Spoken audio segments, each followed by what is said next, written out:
Hello, everyone. I thought during this time of COVID, it might be interesting just to provide something for everyone just to sit back and listen and enjoy. And I have two volumes of a treasury of the world's greatest fairy tales. And so I thought that I would read these out for you just for your listening enjoyment. So the first fairy tale in this book is The Ugly Duckling. Once upon a time, in the tall grasses of a green canal, a mother duck sat patiently hatching her eggs. At last she heard the first egg crack, then the second, and soon 6 fluffy yellow ducklings were hatched into the world. Only one large egg was left unhatched in the nest, and the mother watched it anxiously and was relieved when it too began to crack open. But her relief changed to dismay when out hopped the ugliest duckling she had ever seen. Instead of being small and round and soft and yellow like the other ducklings, he was large and awkward and gray. He seemed to grow uglier every day. But he was kind and friendly to everyone, even though his brothers and sisters were ashamed of him, and all the ducks in the canal laughed at him. "That's no duckling," they cackled meanly. "He's probably a worthless young turkey cock." Only his mother loved him and defended him. "He's really not so ugly when you look at him closely.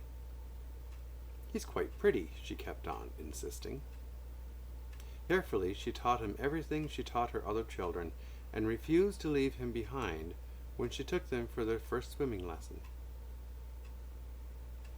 "Quack," she said proudly. "See how beautifully he swims, better than all the others. No one can say now that he's not a duckling." But the other ducks were not impressed at all. And when his mother lined up her ducklings and took them all to visit the barnyard, his brothers and sisters were so ashamed that they did not want him along.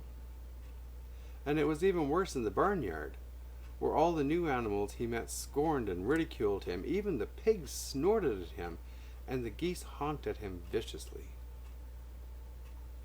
"Leave him alone," his mother cried. "He's not doing any harm." "He's too ugly to look at, and we shall tease him all we like," they answered cruelly, as they kept right on honking and snorting. "He's not handsome, I'll admit," replied his mother, stroking him gently and scratching his neck. "But he's good and kind, and he's still young. I'm sure he'll outgrow this stage soon and end up just like the others, and even stronger." The little duckling did not believe her words, and knew that she was heartbroken because he was so different and so ugly. She became sadder and sadder as time went on, and the teasing became worse and worse.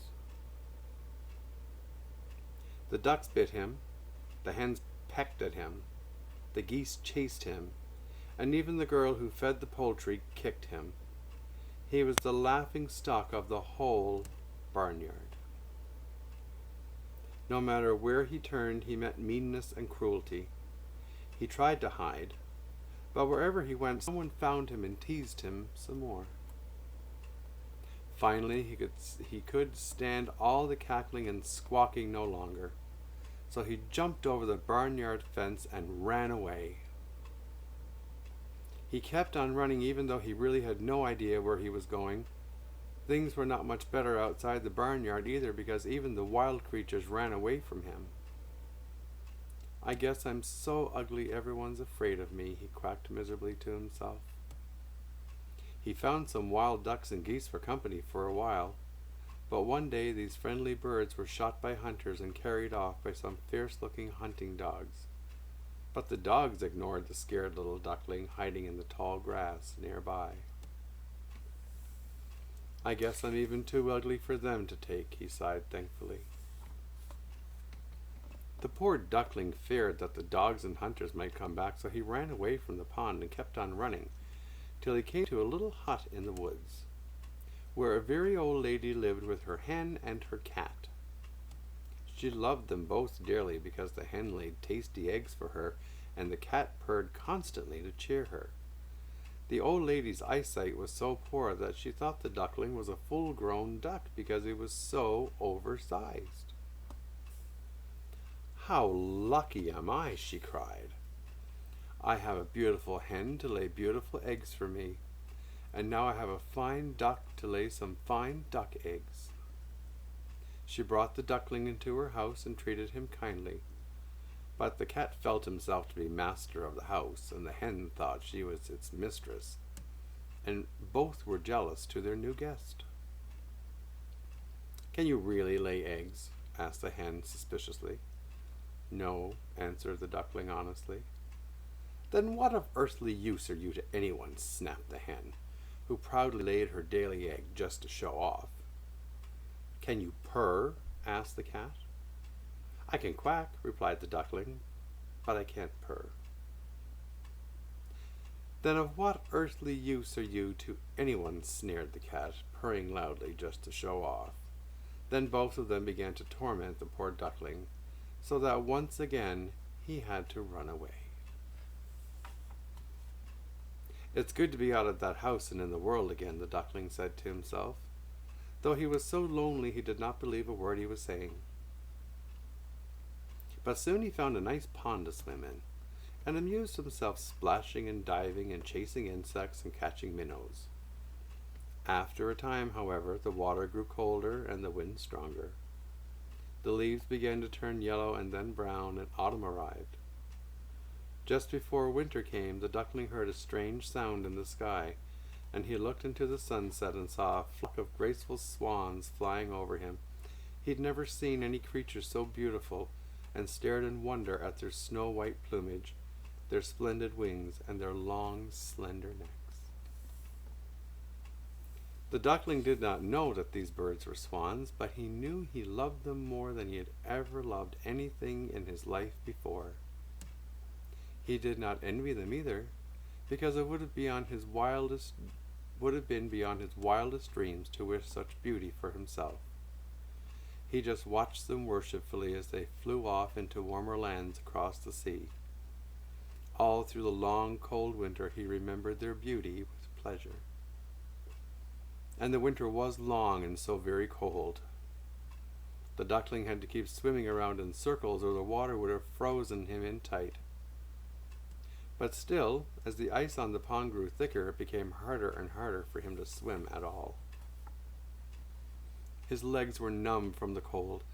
Worn out at last, he lay there stiff, frozen right onto the ice. But a kind peasant soon found him and broke the ice around him and carried him home. In the cozy house, the man's children placed him beside the fireplace to warm himself. The children wanted only to play with the duckling when he revived, but he thought that they, like everyone else, wanted to torment him for his ugliness. So he fled in terror and ran straight out the front door into the cold and snow again. Somehow the duckling managed to live through the rest of the hard winter, and when spring came he felt bigger and stronger. Then one day, as he was swimming happily, coming toward him, he saw 3 of the glorious birds he so worshipped. "I'll go over to those beautiful creatures," he thought, "and they will surely kill me because I'm so ugly, but I would rather be killed by such kingly birds than live on only to be bitten by ducks, pecked at by hens, and chased by everyone else." So, bowing his head humbly, he swam towards the graceful swans. As he grew closer, bowing his head even lower, he saw his reflection in the water and gasped.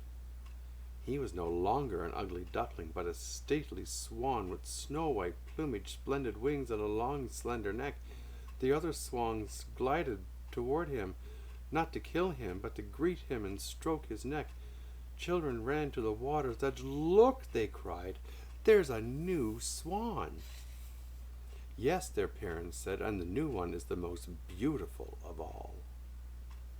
As everyone gathered round to admire him, The new swan hid his head modestly and thought, I never dreamed I could know such happiness when I was the despised ugly duckling.